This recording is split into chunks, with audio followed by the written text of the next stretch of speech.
Hello there. Are you back to hear more about economics? I'm so glad. Yeah, I was just reading about economics to cleanse my palate from the film I watched last night. Maybe you've heard of it, it's called Infinity War. The villain of the film is a purple alien who wants to eliminate half of all life in the universe in an attempt to stop overpopulation of all planets in the universe, because he believes that the optimal population of every planet in the universe is half of its current population.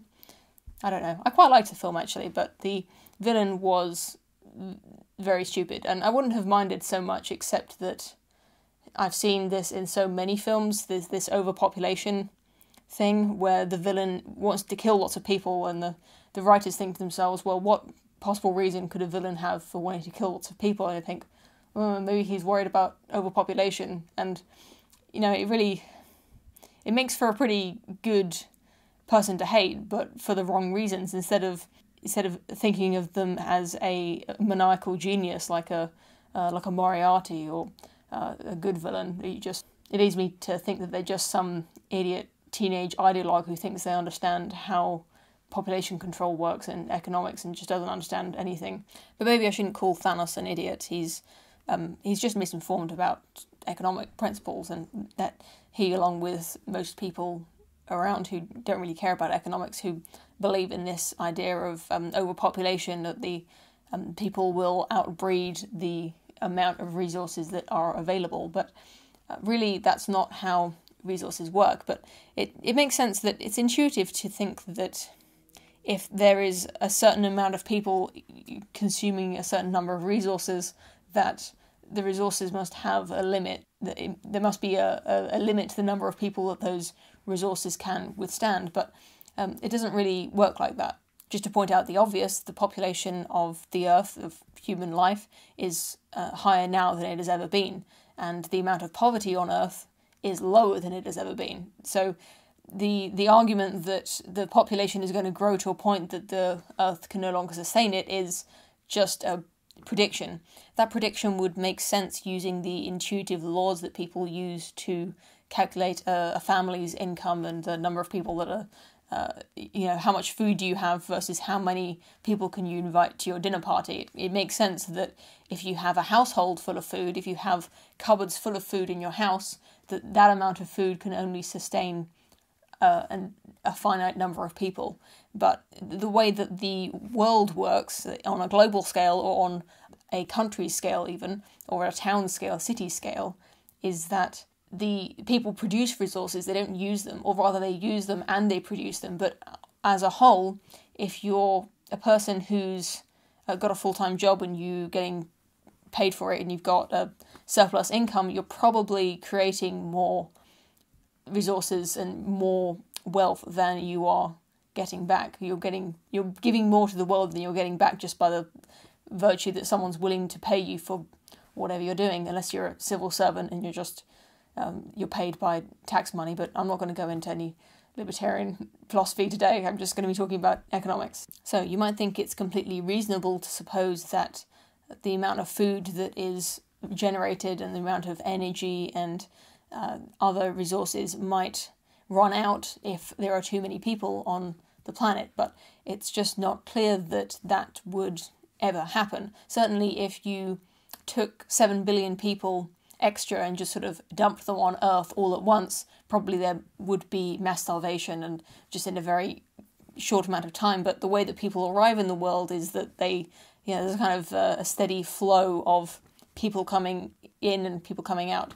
And at the moment, the people are dying much later, which means that the population is growing. One myth about overpopulation is that it's due to birth rates, but it's not. It's due to people living to an older age. The birth rate in most countries outside of Africa has been falling for a few decades now. So what happens when more people arrive on the Earth is that they create a demand. And as we know from just basic economics, that when the demand for something goes up, the price goes up. If the supply is constant, which is what we're supposing, it's not really accurate, but let's suppose that the supply of, let's just say, food is either constant or maybe increasing slower than the demand is increasing, then what you get is the price of food going up, and Food, by the way, is also cheaper than at any other time in history in pretty much every country.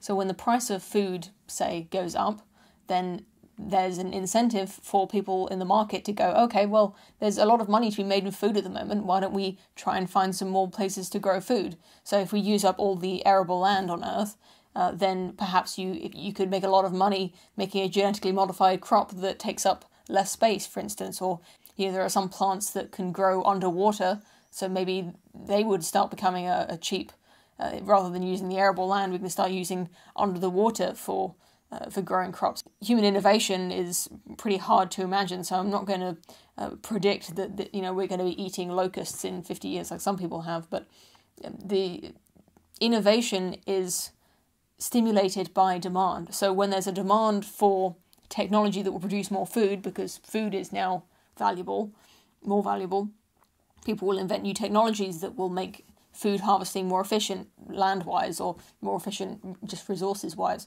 And what's really helpful is that there's now more people on Earth to have really good ideas like that. The more people are born, the more geniuses are born. And the thing about geniuses or innovators, people who come up with really good inventions, is that they can provide enough food for like thousands of people.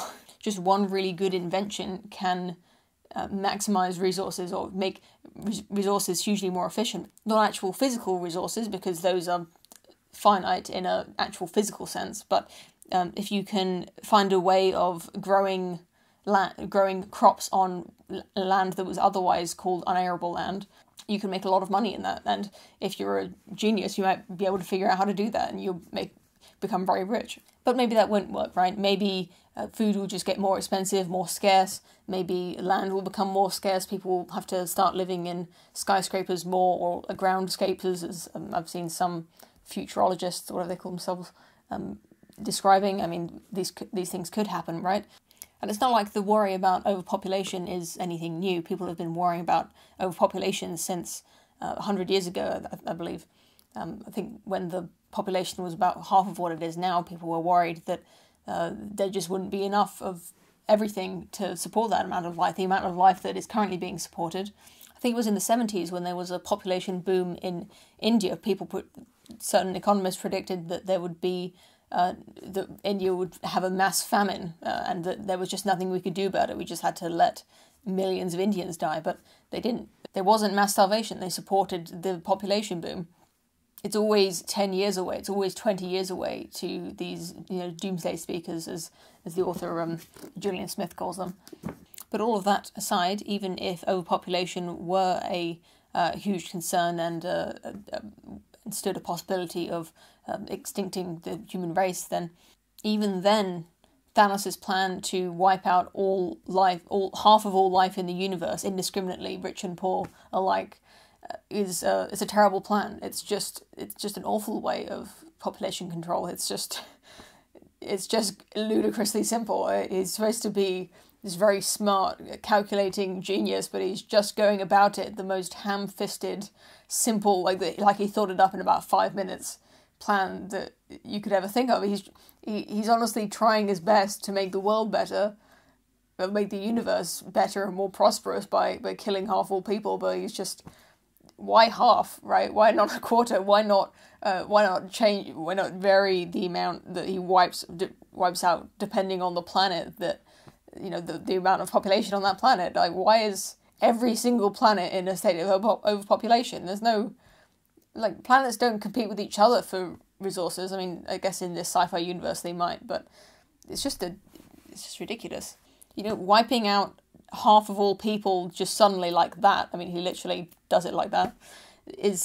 What do you think is going to happen to their? It's just terrible. He'd just make half of the universe's population infertile, or make all of them infertile if he was really so worried about overpopulation. It's just, I'm not one of those nitpicking people who can't enjoy a film because they had one problem with it. I'm not saying it's a bad film because because his plan wasn't perfect. I quite liked the film. I just hate that I keep seeing it. If this was the first time I'd ever seen an overpopulation concerned villain, maybe I could forgive it, but I've seen it in a few films. I can't even name them because they're usually not very good.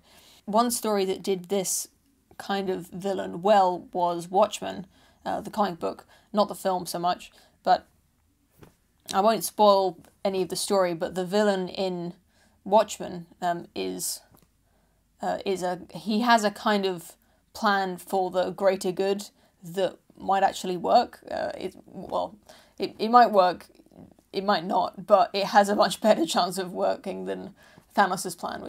Thanks for watching as always. I'm going to put some links to other YouTube videos in the description of this video. Links to some videos with some lectures by Julian Simon, other economists who talk about this overpopulation, the unlimited nature of resources. It's really interesting stuff, and I think it's not exactly intuitive. So I didn't mean to call you stupid if you didn't know about this before. I'm just kidding around. I didn't know about all of this until about 3 or 4 years ago, so I can't exactly call everybody else who has never heard it before stupid. It's just, as always, please leave your comments and I'll be reading all of them, probably not replying to all of them as usual, and I'll see you again very soon.